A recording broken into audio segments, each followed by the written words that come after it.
Arestado ng Sultan Kudarat PNP ang isang street-level individual sa isinagawang bypass operation sa Barangay D. Ledesma, Tacurong City, Sultan Kudarat, ni lamang Setyembre 2, 2025. Kinilala ni Police Lieutenant Colonel Hardimont A. Sibal, hepe ng Tacurong City Police Station, ang suspect na si alias Dats Abbas, 34 anyos, tricycle driver at residente ng Lambayong Sultan Kudarat.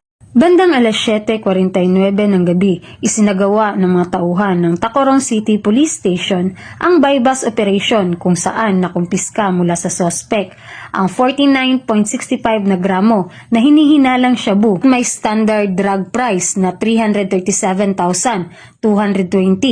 Kumpiskado din ang mga iba pang non-drug items. Kasalukuyang nasa kustodiya na ng Tacurong City Police Station ang suspect at mahaharap sa kasong paglabag sa RA 9165 o Comprehensive Dangerous Drugs Act of 2002. Samantala, patuloy ang Tacurong PNP sa mga operasyon upang masugpo ang bintahan ng iligal na droga sa syudad. Mula dito sa General Santos City, ako po ang inyong PNN Correspondent, Patrolwoman Briley Jean Cabunilas, alagad ng batas, taga-taguyod ng Balitang Pulis.